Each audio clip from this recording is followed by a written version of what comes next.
Nagaa Waaqayyo isin yaa baay'atu hordoftoota YouTube kiyyaa akkam jirtu ani baay'ee nagaa fuudha galata Waaqayyo isinis baga jiraattanii baga fayyaa taatanii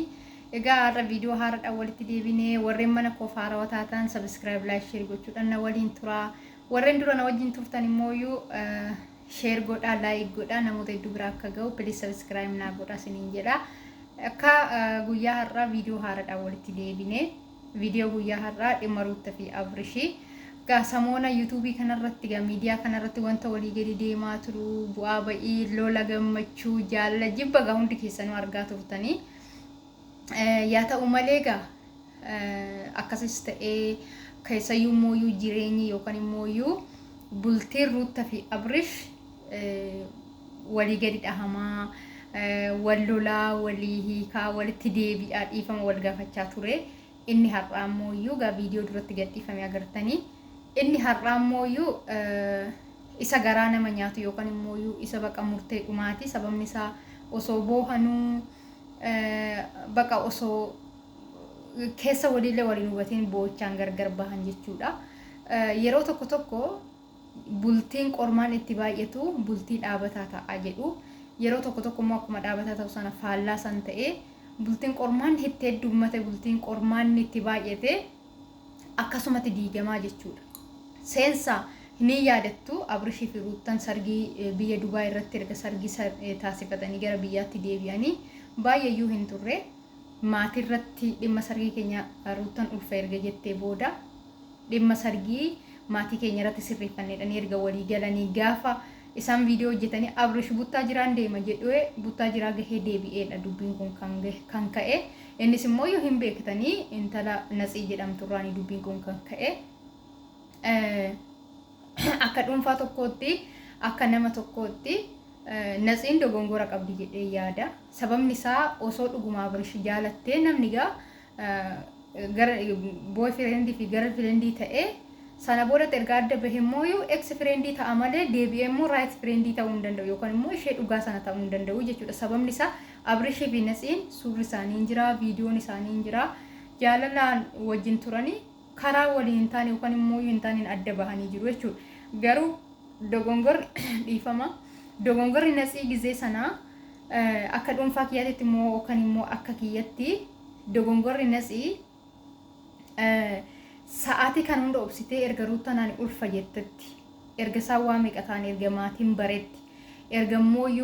maatirraan sargii gaggeeffanne jedhanii walii galanitti bultii nama diiguu hin qabdu erga dhuguma jaalattee dhuguma erga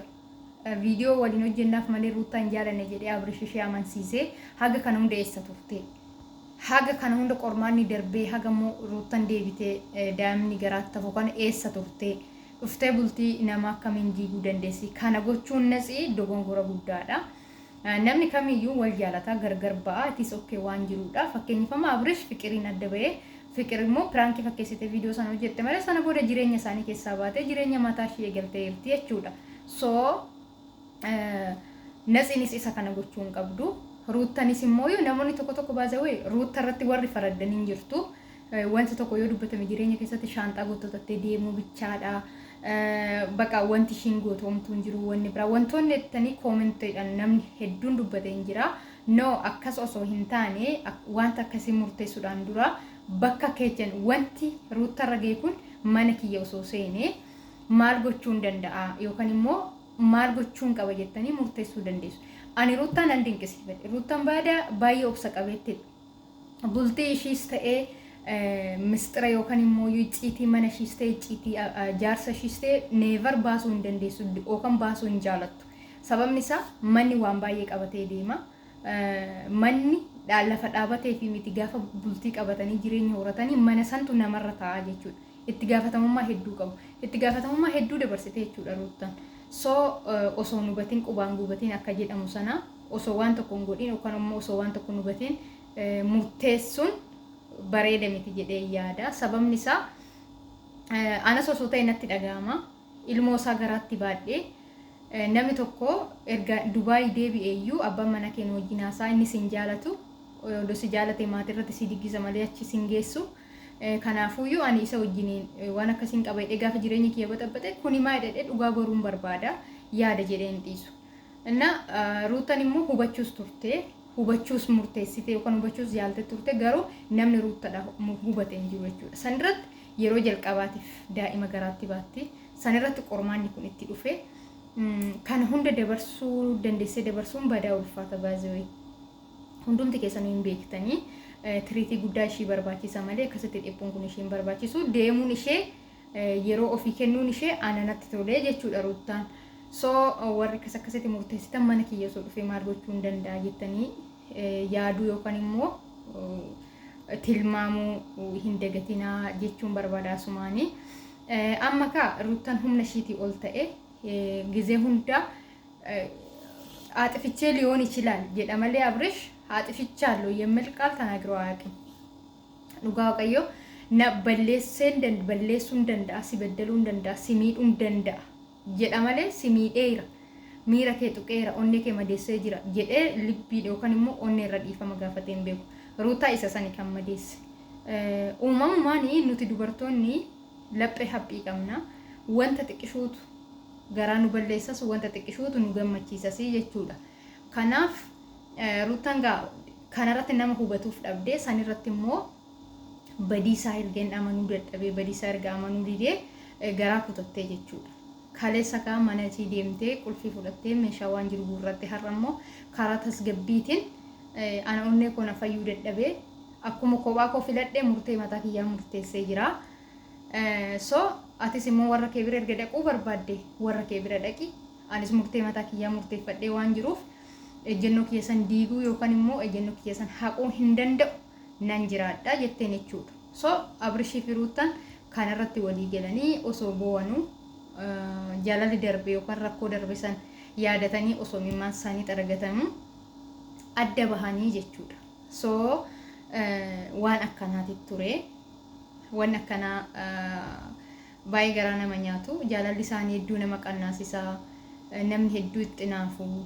jaalala akkanaa osoo arganii osoo jedhanu baazawee gizee tokko tokko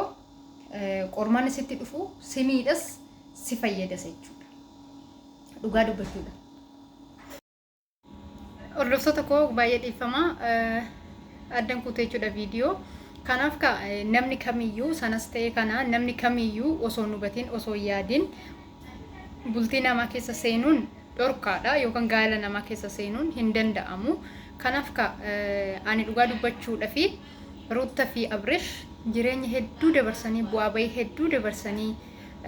xiqqaa fi guddaa yaraaf gaarii mi'aawa fadhaawaa jibbaaf jaalala hedduu ifaajanii dabarsanii keessayyuu kanaaf itti gaafatamummaa guddaa kan qabu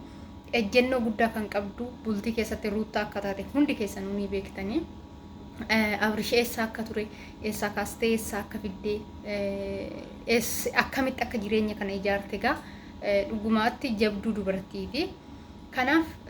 osoo isaan tokko ta'anii osoo isaan walitti deebi'anii kadhannaa kiyyasii hawwii kiyyasii jechuudha. Kanaaf garuma fuulduraatiifuu namni osoo hin hubatin qubaan gubatin akka jedhamu tokko jira. Namni lafuma kee bultii namaa diiguun yookaan immoo erga namni bultii san ijaarratee bultii ho'aa san gammachuudha seenee gammachuu san dhaqanii diiguun yookaan immoo gammachuu san gaddatti jalaa jijjiiruun rabbi sin jaalatu kun immoo inaaffas jedhama jechuudha. Maaliif namni tokko duraan taa'aa ture dhaqee jireenya erga jarri kun ilmoo godhachuuf rabbi isaan gargaaree ishees garaatti hafee sana booda immoo gammachuu isaanii ibsatan irratti inni boyfriend kiyya ture inni yaada sitti fayyadama malee jedhanii haamilee namaa cabsuu hin danda'amu. Abrishis immoo waan kanarraa akka of eegu yookaan immoo waan kanarraa akka baratudha. Sanis ta'ee kana jechuudha. Kanaaf kana rabbi sin jaalatu namni sin jaalatu bultii namaa diiguun dhorkaadha.